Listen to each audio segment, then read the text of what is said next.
And faculty of the Robert E. Weber Institute for Worship Studies, I welcome our guest preacher for this evening. IWS founding professor Dr. Reggie Kidd co-teaches in the fourth doctoral class titled The Sacred Actions and Ministries of Christian Worship. Reggie Kidd is the 14th Dean of the Cathedral Church of St. Luke in Orlando, Florida, and Professor Emeritus of New Testament at Reformed Theological Seminary in Orlando. He earned a BA in Sociology from the College of William & Mary, an MAR and an MDiv from Westminster Theological Seminary, and a PhD in Christian Origins from Duke University. His writings include With One Voice, Discovering Christ's Song in Our Worship. The notes on Ephesians and Colossians. Maybe that book's more powerful than I thought, Reggie. I knew it was powerful, but wow. Buy a copy of that right now. If you Honestly, that's probably, of all my classes I did, that's one of the most quoted books I have, actually, With One Voice. I encourage you to go out and get that book. Notes on Ephesians and Colossians from the New Geneva Study Bible, and contributions to numerous books, including Robert Weber's Evangelicals on the Canterbury Trail, A Biblical Theological Introduction to the New Testament, The Gospel Realized, and to the Baker Illustrated Bible Commentary. His dissertation, Wealth and Beneficence in the Pastoral Epistles, a bourgeois form of early Christianity, explores wealth and generosity in Paul's letters to Timothy and Titus. Dr. Kidd is a regular columnist for Worship Leader magazine. With Third Millennium Ministries, he has helped to produce a video series outlining Paul's teachings in the New Testament, and those video series have gone all over the world. Previously, Dr. Kidd served in pastoral roles for churches in South Florida, Central Florida, and North Carolina. Most astonishing of all, however, he is experienced in Toyama Ryu, a subset of Kinjutsu, a Japanese swordsmanship art. And occasionally he even goes gator hunting, but apparently not yet gator wrestling. If he does gator wrestling, then he's a real Floridian at that point. He's married to Sherry, and they have 3 grown sons, Bob, Randy, and Charlie. It's an honor to welcome Dr. Reggie Kidd to the pulpit of the Robert E. Weber Institute for Worship Studies.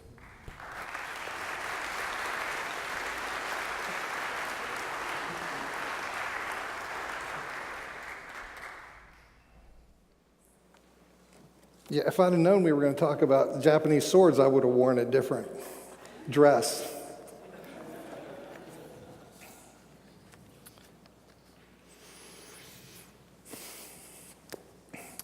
For this slight, momentary affliction is preparing us for an eternal weight of glory.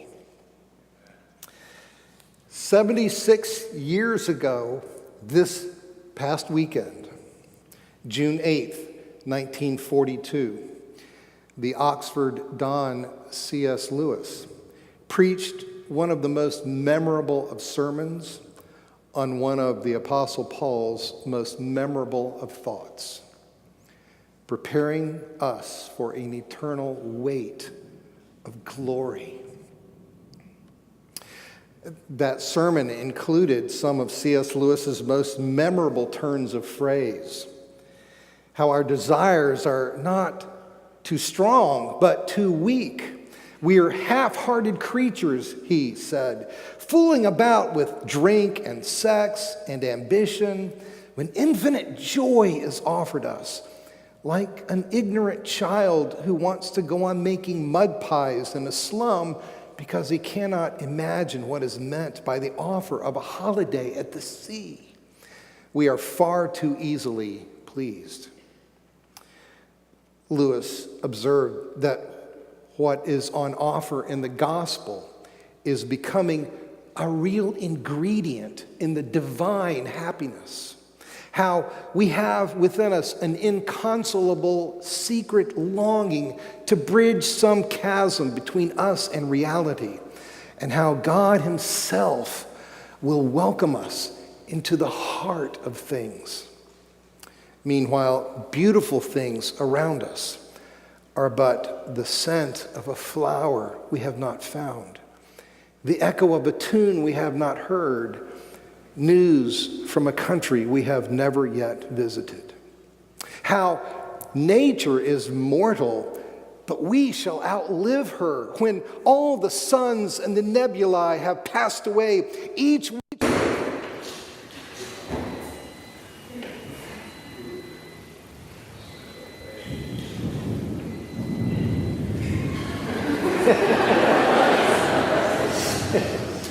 each one of you will still be alive.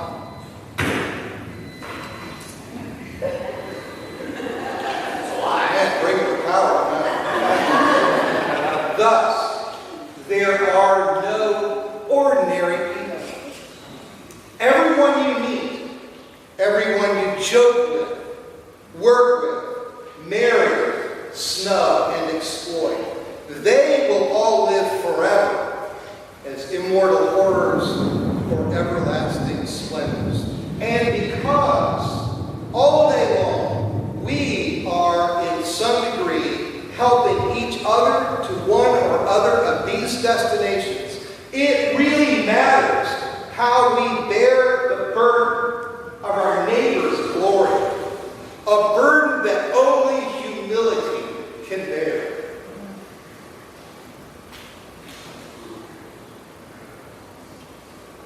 The microphone drop had not yet been discovered in England. But if ever there was a time to drop a mic after a sermon, it was that day. And honestly, what C.S. Lewis has said about the way of glory passage, I don't really know what there is left to say.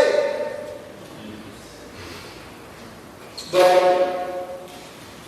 it struck me this past weekend that Lewis gave this sermon in the summer of 1942, when all that was on everybody's mind was World War II. And when the outcome of that struggle was no sure thing. And in fact, during the war, Lewis delivered the addresses that would become mere Christianity. In these addresses and in his other writings during that world conflict, like Screwtape Letters, 1942, The Abolition of Man, 1943, Perelandra, 1943, That Hideous Strength, 1945, and The Great Divorce, 1945. Throughout these writings, not disacknowledging what was on everybody's mind, he tried to focus people's hearts on the deeper spiritual issues at play. And as Air Chief Sir Donald Hardman said, the war, the whole of life, everything tended to seem pointless. We needed, many of us, a key to the meaning of the universe. And Lewis provided just that. And here's why it struck me that Lewis stayed focused on the spiritual nature of life in the midst of the crisis, the genuine world crisis of World War II. Because I happened upon, the lectionary brought me and has brought us to this same Weight of Glory passage at the 2-year marker of the Pulse nightclub massacres, which happened just 20 blocks from the church that I serve in Orlando, and which at the time was the deadliest single day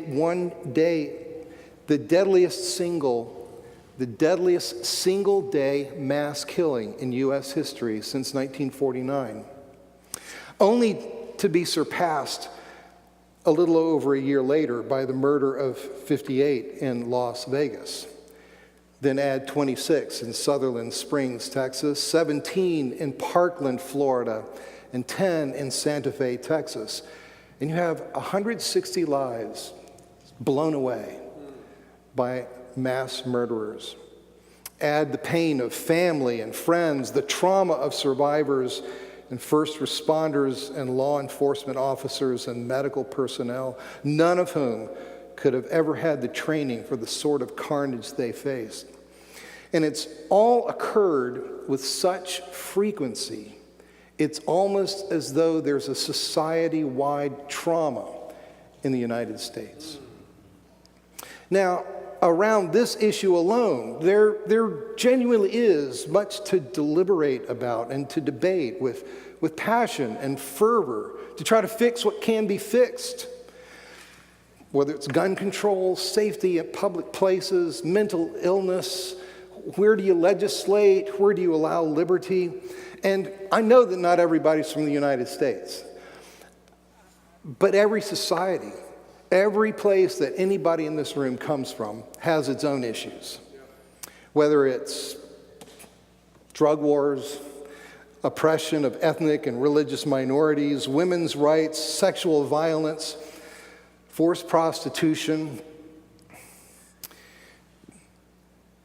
And we need to care deeply about people's lives who are hurt and turned upside down. But the main thing for the church has got to be the main thing if we're going to offer any hope. Our responsibility everywhere is to recognize how many, as Lewis recognized, are teetering on the precipice of pointlessness. Our job in the church, and especially those of us who feel called to rebuild the church through the renewal of worship, is to remember for ourselves and to remind others what C.S. Lewis understood. Jesus Christ is the key to the meaning of the universe itself. Amen. Now, that said, I love the way that the lectionary track that my church has been following not only brought us to the weight of glory passage, but framed it between Genesis 3 and Mark 3.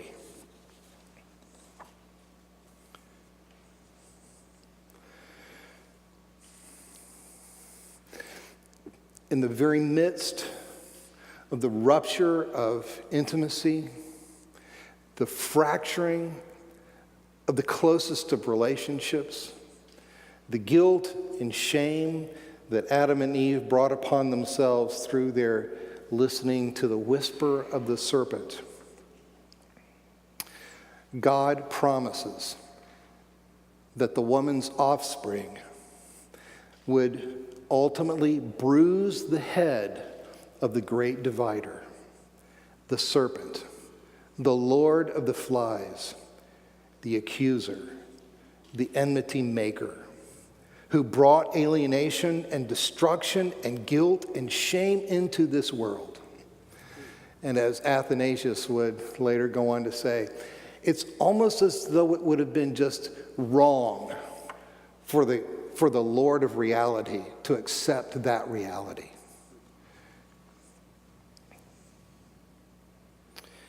And where Mark takes us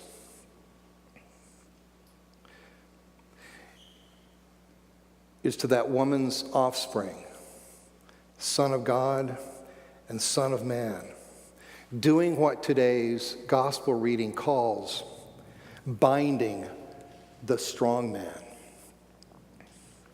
replacing impure spirits with a spirit of purity, redefining human intimacy around loyalty to him.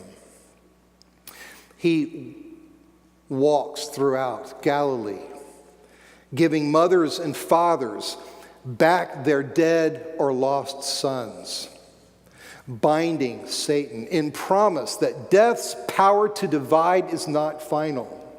He gives back sight to the blind, legs to the lame, binding the strong man in promise that infirmity and disease do not have the final say over our bodies.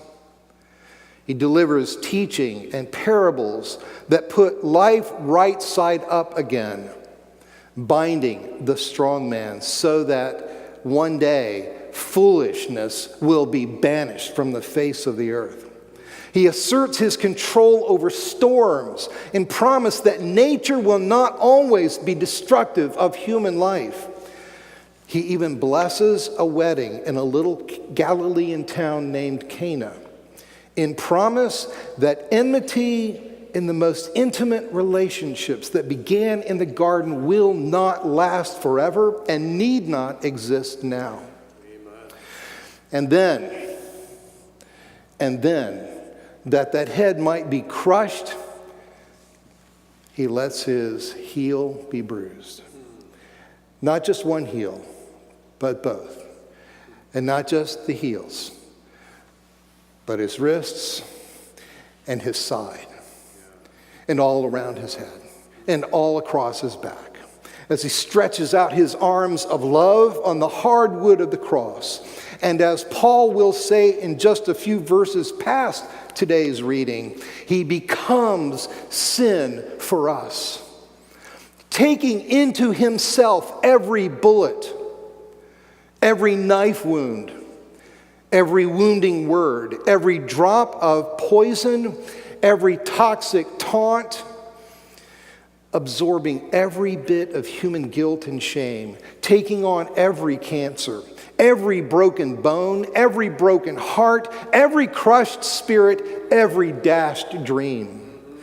And then, contrary to all expectation, despite the fact that it's precisely what he said would happen, he rises. But more, to put it in Paul's terms from the epistle, as Jesus was raised, so will we be raised. And what that means, to repeat, death's power to divide is indeed not final. Infirmity and disease indeed do not have the final say over your body or mine. Nature will not always be destructive of human life, and enmity between intimates that began in the garden will indeed not last forever and need not exist now. Now, look, Paul the Apostle was no Pollyanna, no sentimental romantic. Because in this very letter, he writes of his shipwreck, of his receiving the 39 lashes, the Jewish sentence of death minus one lash, of his depression. Nonetheless, because Christ is risen, he can contrast a temporary light weight of sufferings versus a permanent weight of glory. That which is merely seen versus that which is unseen. What he calls literally the outer man undergoing corruption versus what he calls literally the inner man, the true you, experiencing renewal day by day. An earthly tent now versus a building from God to come later. And as a result, he can acknowledge in this very context, yeah, we're afflicted in every way, but we're not crushed. Perplexed? There's a lot I don't get. I don't understand. But not driven to despair. Persecuted, chased, but never abandoned. Struck down, literally thrown down, but not destroyed. Always carrying in the body the death of Jesus. And friends, we all carry the death of Jesus in some way. Whether it's physical infirmity, a job that sucks, or no job, which also sucks. A boss who is a boor. Yeah. Being a boss who is a boor. Lord have mercy. A church that is a war zone. always carrying in the body the death of Jesus, so that the life of Jesus may also be made visible in our bodies. For his strength is made perfect in my infirmity. My boorish boss, my lack of a boss, my wishing I were a better boss remind me that I work for another anyway. My church may be a war zone, but she's nonetheless the bride of Christ. Beloved of my beloved, and I will love her, because he is intent on redeeming her. Now, I think that everybody wants a hope like that. And it comes out when they respond to things like mass murders and other horrific acts. And that's why the self-described atheist and wonderful cartoonist Pia Guerra can't help but memorialize the heroism of one of the Parkland teachers, the South Florida assistant football coach Aaron Feis, to protect his students, inserted himself between the murderer and them, and took their bullets and died. The night she heard about it, Ms. Guerra couldn't sleep, and an image came to her mind. And she got up and captured it before it went away. And what she portrays is a freckled-faced little girl standing in front of a large crowd, who would have been those who have gone before, to put it euphemistically, and then walking towards them, away from us who are watching, is the back of a large man. The little girl reaches out and says, "Come on, Mr. Feis. So many of us want to meet you." Oh, if only Ms. Guerra could believe what her instinct wants her to believe. May you know the truth of the real welcome by Jesus and his host that does await. And may it sustain you when you're going like, "God, what is going on?" And not only may you know the truth for yourself, but may you take the lead of the apostle in his quotation of Psalm 116, verse 10, in the first verse of today's epistle reading. Did you notice this? "I believed, and so I spoke." So many wish with Ms. Guerra that they could believe. But in an age of skepticism, of a most understandable suspicion of authority, an age of cynicism and cool and distance and doubt, they don't think they can. And all they need to know is that you do. And it's one of the greatest gifts that you offer, just in crafting worship services that tell the story from Genesis through Mark, through 2 Corinthians, through the book of Revelation, is that you say, in doing so, "I believe, and so I speak." Amen. We believe, and so we speak. And I would just ask you here in closing, be mindful as you craft worship services of those who aren't there yet. Leaven your own conversations. Don't let yourself, it's so easy for you and me to do who are in Christian work, to cocoon ourselves in that work. But look for ways. Look for ways to bring it up. Make your worship and our worship, make it something that is for the life of the world.